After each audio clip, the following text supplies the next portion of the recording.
Bonjour à tous.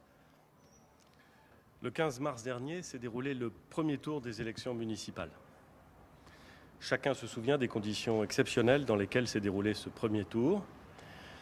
Ces conditions, ce sont celles d'une vague épidémique, d'une rare brutalité qui avait conduit le gouvernement à prendre des mesures soudaines pour limiter la vie sociale dans les jours qui ont immédiatement précédé ce 15 mars. C'est au vu de ces conditions que le gouvernement avait décidé de maintenir le premier tour des élections municipales. Décision parfois contestée, mais décision assumée. J'assume avoir considéré qu'un bureau de vote était un lieu indispensable à la vie du pays. J'assume d'avoir considéré, comme le Conseil scientifique, et au vu des conditions d'organisation des bureaux de vote qui avaient été mises en place, qu'il n'y avait ce jour-là pas plus de risques à aller voter qu'à aller, par exemple, faire ses courses. J'assume surtout cette décision parce que dans aucune démocratie, on ne peut décider, en dehors de tout cadre légal, d'annuler un scrutin la veille du jour où il doit se tenir. Le premier tour des élections municipales s'est donc tenu le 15 mars, avec un taux d'abstention significatif, mais dans des conditions rigoureuses de distanciation physique et d'hygiène. Et je tiens à en remercier tous les assesseurs et toutes les équipes municipales qui l'ont rendu possible. Ce premier tour a permis d'élire l'intégralité du conseil municipal dans 30 143 communes françaises. Dans ces 30 143 communes, la vie municipale est en train de reprendre son cours avec l'installation ces jours-ci des conseils municipaux. J'adresse d'ailleurs un salut républicain à tous ces nouveaux élus qui étrennent leur nouveau mandat.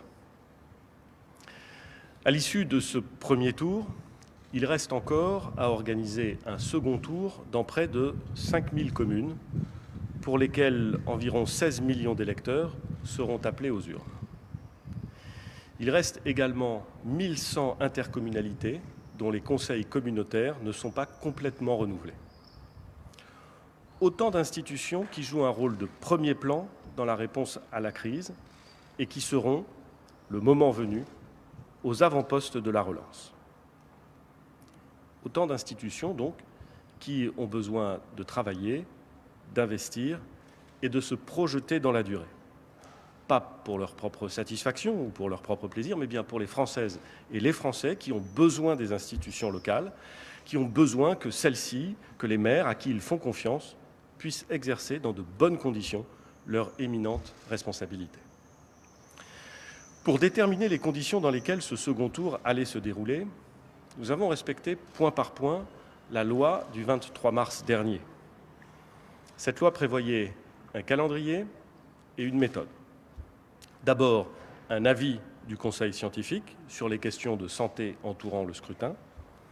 Ensuite, un rapport que le gouvernement devait adresser au Parlement au plus tard le 23 mai. J'ai rendu public mardi dernier l'avis du Conseil scientifique.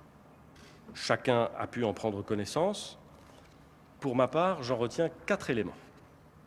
D'abord, le Conseil scientifique estime possible et nécessaire de garantir la sécurité sanitaire des opérations électorales le jour du scrutin dans les bureaux de vote et formule en ce sens des recommandations précises.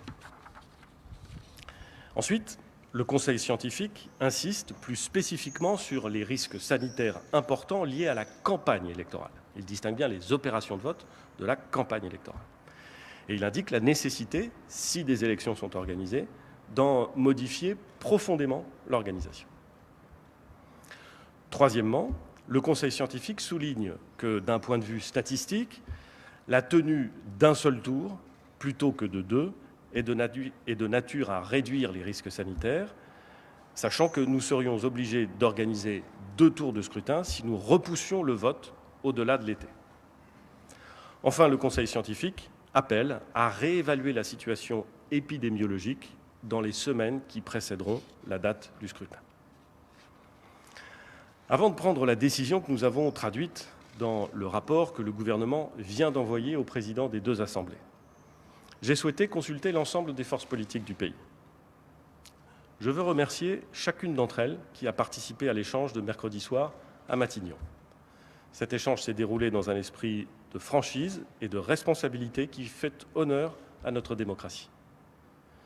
Autour de la table, la question difficile de savoir si le second tour des élections municipales devait avoir lieu en juin ou non n'a pas fait consensus. Les arguments s'opposent, ils sont tous puissants et éminemment respectables. Certains ont souligné qu'une élection avec une campagne rendue délicate, compte tenu des restrictions sanitaires, poserait des problèmes de sincérité du scrutin et qu'il serait plus clair de reprendre les choses à zéro plus tard. D'autres, pour leur part, ont souligné la nécessité où nous sommes, et pour un long moment sans doute, de vivre avec le virus et donc de faire vivre notre démocratie avec ce virus et malgré ce virus. La faire vivre et pas la mettre entre parenthèses. Ils ont souligné enfin le rôle clé que les communes et les intercommunalités devraient jouer dans la relance, dans la reprise de l'investissement public, et ont conclu à la nécessité de leur donner rapidement des exécutifs pour ce faire. Les mêmes ont souligné les incertitudes qui s'attacheraient à un nouveau report. Qui peut dire que la situation de l'épidémie sera significativement meilleure en septembre, en janvier, plutôt qu'en juin? Tous, qu'ils soient favorables ou non à la tenue d'élections en juin, ont rappelé la nécessaire attention, l'indispensable attention à la sécurité sanitaire. Il appartient donc désormais au gouvernement de prendre et d'assumer seul sa décision. La question est complexe, elle suscitera des désaccords, mais la clé pour le gouvernement réside dans la cohérence de ses décisions. La semaine prochaine, nous présenterons au président de la République la deuxième phase du plan de déconfinement que nous avons voulu, dès l'origine, prudent, progressif et réversible. Pour que, aussi sûrement que possible, la vie économique, la vie sociale, la vie démocratique, la vie privée même, puissent reprendre leurs droits face au virus. Après avoir pesé le pour et le contre, nous pensons que la vie démocratique, elle aussi, doit reprendre tous ses droits. C'est pourquoi, le 27 mai prochain, nous présenterons au président de la République un décret qui appellera les électeurs à se rendre aux urnes pour le second tour des élections municipales le 28 juin prochain. Les électeurs de Nouvelle-Calédonie et de Polynésie française seront également convoqués à cette même date pour le second tour des élections municipales. Ce ne sera pas un second tour comme avant, si j'ose dire. Avec les maires qui organisent le scrutin, avec les candidats et leurs équipes de campagne, nous avons la double responsabilité d'assurer à la fois la sécurité de ceux qui participent au processus électoral et la sincérité du scrutin. Comme nous l'avions déjà fait pour le premier tour, le ministre de l'Intérieur va engager, dès la semaine prochaine, la concertation avec les maires de France pour organiser en toute sûreté les opérations électorales proprement dites, en suivant précisément les recommandations du Conseil scientifique. Le ministre de l'Intérieur va également poursuivre la concertation avec les organisations politiques pour adapter la campagne à la situation sanitaire. La sincérité du scrutin, donc le bon déroulement de la campagne, sont des conditions sine qua non au bon fonctionnement d'une démocratie. Si cette concertation fait apparaître qu'il est nécessaire de faire évoluer telle ou telle disposition réglementaire, nous pourrons le faire. Je pense notamment à l'assouplissement des règles relatives aux procurations. Cohérence encore, comme toutes les décisions prises dans le cadre du déconfinement, celle de tenir le second tour des élections le 28 juin prochain est réversible. Nous aurons donc, comme le recommande d'ailleurs le Conseil scientifique, et comme toutes les forces politiques l'ont souligné, une clause de revoyure. Elle interviendra sans doute dans 2 semaines. En effet, dans l'hypothèse où ce second tour ne pourrait pas avoir lieu, il faudrait garder le temps nécessaire à l'examen par le Parlement du cadre légal qui permettrait d'organiser un nouveau report des élections municipales. C'est la raison pour laquelle, et j'ai conscience d'entrer dans des considérations très juridiques, c'est la raison pour laquelle sera également présenté en quelque sorte à titre conservatoire, le 27 mai prochain au Conseil des ministres, un projet de loi qui permettrait le report des municipales au plus tard jusqu'en janvier 2021, dans l'hypothèse où le Conseil scientifique nous dirait dans 2 semaines que les conditions sanitaires ne seraient plus réunies pour le 28 juin. Voilà le choix que présente aujourd'hui le gouvernement.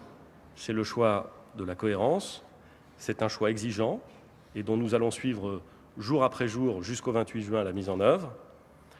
Je sais pouvoir compter sur les maires et sur leurs équipes pour nous aider à l'organiser dans de très bonnes conditions. Et je sais pouvoir compter sur l'engagement de nos concitoyens et de nos concitoyennes à participer à ce moment démocratique essentiel que constitue l'élection des équipes municipales. Je vais à présent laisser la parole au ministre de l'Intérieur pour qu'il présente les enjeux de la concertation avec les maires et avec les organisations politiques pour qu'ensemble, nous réussissions ce rendez-vous démocratique. Monsieur le ministre. Merci, Monsieur le Premier ministre. Mesdames et Messieurs, la décision du Premier ministre marque une étape forte dans la reprise du cours normal de notre vie démocratique.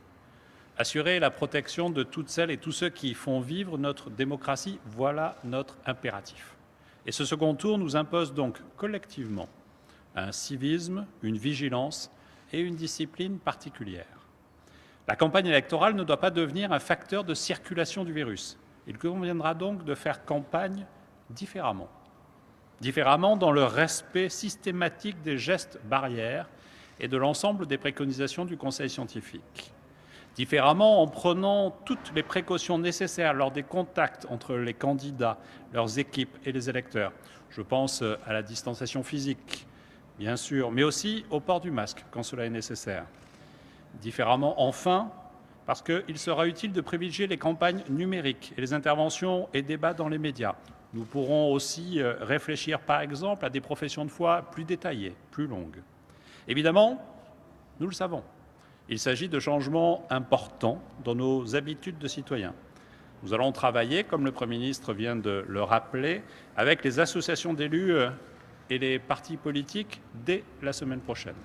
Mais je veux souligner que, contrairement au cours normal d'un second tour d'élection municipale, où les candidats ne disposent que de 5 jours de campagne, et où il est bien rare qu'il y ait plus d'une réunion publique qui soit organisée, les candidats et leur équipe auront cette fois-ci quasiment 1 mois devant eux. 1 mois qui leur permettra de convaincre les électeurs, de faire valoir leur programme et leurs convictions tout en adaptant leur méthode. À travers la France, les candidates et candidats aspirent à la confiance des Français dans cette mission si importante, si sensible, d'être maire. J'ai confiance dans leur esprit de responsabilité, dans celui de leur équipe, et nous comptons sur eux. Concernant les opérations de vote, notre devoir est d'assurer la pleine sécurité sanitaire des électeurs comme de toutes celles et tous ceux qui tiendront les bureaux de vote, présidents, assesseurs, employés municipaux et scrutateurs. Tout d'abord, pour permettre à chacun le libre accès au vote, nous allons, comme au premier tour, tout faire pour faciliter les modalités de recueil des procurations. Il s'agit d'une organisation adaptée, par exemple, pour les résidents des EHPAD. Il s'agit de permettre aux personnes les plus vulnérables de demander la venue d'un officier de police judiciaire à leur domicile pour établir une procuration. Nous veillerons à simplifier au maximum du cadre légal le processus. Le jour du scrutin, dans les bureaux de vote, toutes les mesures nécessaires seront prises pour assurer la sécurité sanitaire de tous. Les gestes barrières et de distanciation physique devront être respectés, le cas échéant, en réaménageant les bureaux de vote ou, de façon plus simple, par un marquage au sol. Chaque électeur devra porter un masque de protection, qui pourra être un masque grand public. Ils devront également pouvoir disposer de gel hydroalcoolique ou d'un accès à un point d'eau pour se laver les mains. Enfin, les membres du bureau de vote devront porter un masque chirurgical tout au long de l'opération de vote, tout comme les scrutateurs au moment du dépouillement. J'ajoute que la fourniture des masques et de gel sera assurée par les communes avec le soutien plein et entier de l'État. Par ailleurs, nous aurons l'occasion de le rappeler, mais les électeurs seront invités à utiliser leur stylo personnel lors de l'émargement et à présenter et manipuler eux-mêmes leurs pièces d'identité.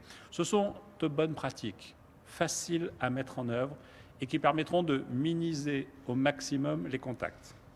Lors du premier tour et dans un délai contraint, Les communes avaient accompli un travail remarquable qui avait permis le respect des consignes sanitaires dans les bureaux de vote. Et je veux, comme le Premier ministre l'a fait précédemment, les saluer.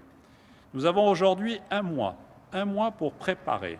Et je sais pouvoir compter sur l'engagement, sur la responsabilité des maires, avec l'appui des préfets pour organiser au mieux ce scrutin.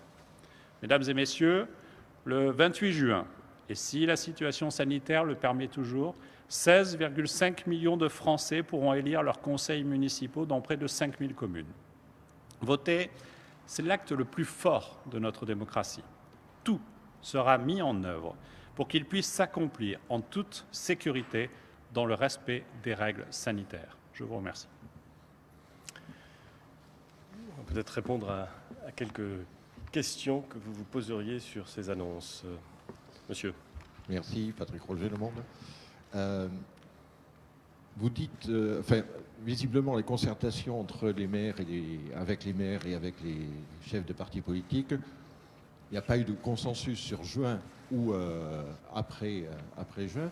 Mais en revanche, il semblait se dégager un consensus sur, pour ceux qui étaient favorables au mois de juin, sur la date du 28. Vous-même, vous aviez évoqué à un moment peut-être la date du 21 juin, et vous insistez sur, diminuer les risques de propagation du virus, favoriser au mieux la participation évitée. Pourquoi, à ce moment-là, n'avoir pas retenu le 21 juin, qui diminue le temps de campagne et donc diminue aussi le risque de propagation, alors que le 28 juin aussi risque de peser en faveur de l'abstention à cause des premiers départs en vacances?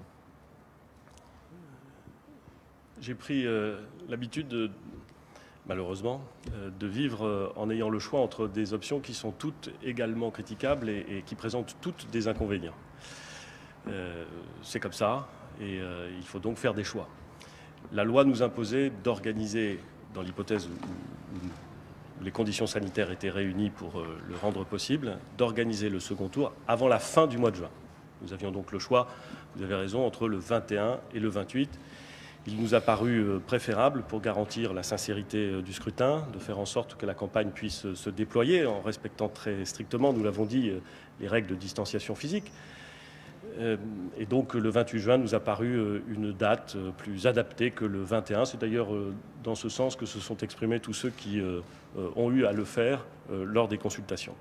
Et je veux indiquer, en complément de ce qui a été évoqué par le ministre de l'Intérieur, le fait que les forces politiques, encore une fois, ont des avis divergents sur l'opportunité de tenir ou la possibilité de tenir ces élections en juin, mais qu'elles se sont toutes exprimées clairement, responsablement, que les associations d'élus également se sont exprimées et ont toutes indiqué qu'il leur paraissait préférable d'organiser, si évidemment les conditions sanitaires le permettaient, les élections avant la fin du mois de juin.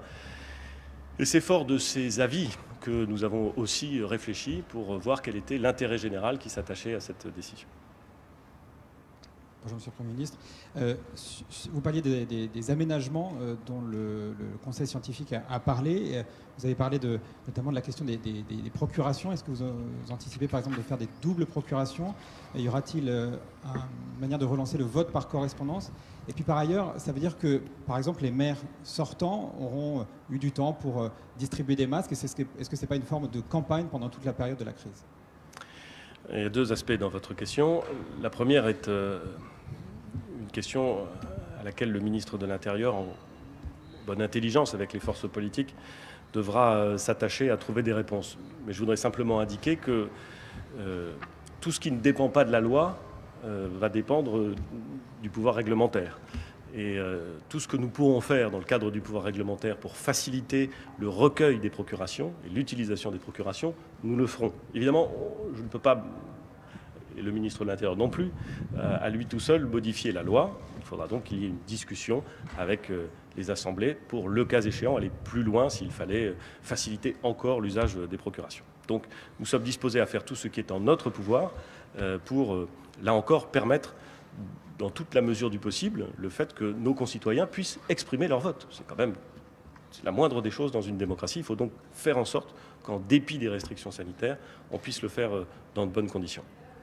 Votre deuxième question porte sur la distinction entre les élus sortants, les maires en place, et les candidats qui, au fond, veulent devenir maires.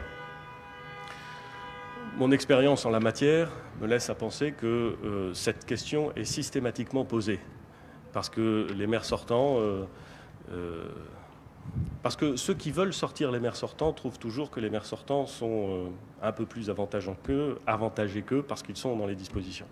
Le code électoral prévoit, et c'est tant mieux, des règles qui sont strictes et qui s'appliquent à tout le monde, de façon à veiller à ne pas renforcer cet avantage politiquement incontestable du sortant sur celui qui veut entrer. Mais l'expérience montre aussi qu'il arrive qu'on sorte des sortants.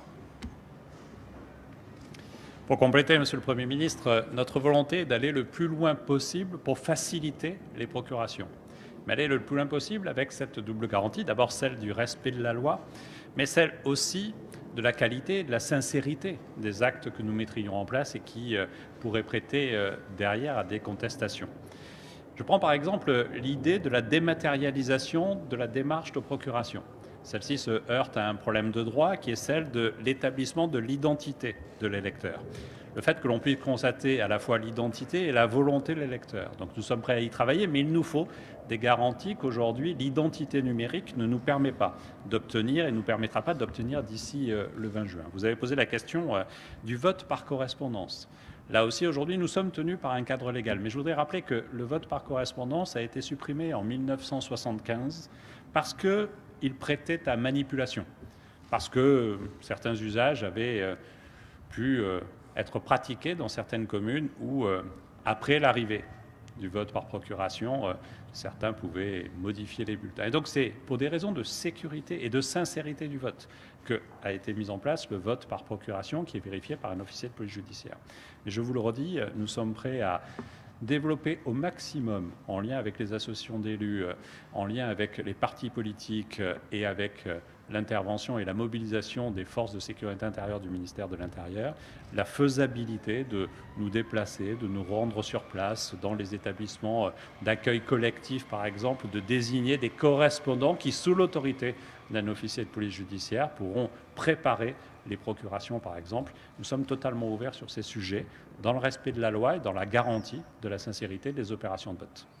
Voilà, une dernière question peut-être ? Bonjour, Bastien Auger, TF1 LCI. Sur la campagne, est-ce qu'il est possible de savoir combien de temps durera la campagne officielle et dans les conditions que vous avez décrites, qui est une campagne dans tous les cas très restreinte, quelles seront les règles très précises, qu'est-ce qu'il sera possible de faire ou pas, et est-ce que malgré les solutions alternatives que vous avez présentées, il n'y a pas un risque de frustration des candidats qui auront le sentiment de ne pas avoir eu assez de temps, assez de possibilités de présenter leur programme et d'aller à la rencontre des électeurs. Je me permets d'ajouter une question complémentaire de mes confrères de BFM TV. Monsieur le Premier ministre, en janvier dernier, vous aviez déclaré que si vous étiez élu au Havre, si le Président de la République vous faisait confiance et vous demandait de rester à Matignon, vous le feriez. Est-ce qu'aujourd'hui, vous pourriez faire la même chose? Vous diriez la même chose? Merci. Alors, je vais répondre à vos deux questions. Je vais commencer par la première. La première tient à la campagne. Une campagne de deuxième tour aux élections municipales, comme l'a très justement dit Monsieur le ministre de l'Intérieur, ça dure au maximum 5 jours. Et pendant ces 5 jours, les candidats se démènent pour faire passer de la plus claire façon possible leurs idées, leurs programmes, qu'ils ont déjà d'ailleurs défendus au premier tour. 5 jours, c'est très court. C'est très intense.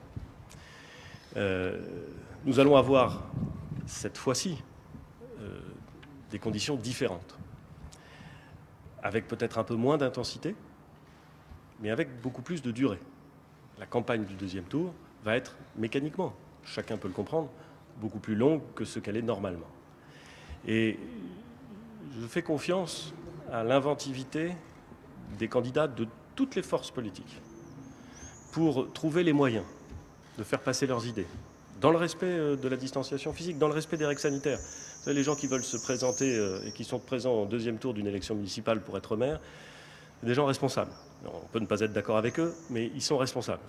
Et ils essaient de l'être. Et donc, ils vont, pendant plusieurs semaines, pouvoir expliquer autrement que normalement ce qu'ils veulent faire.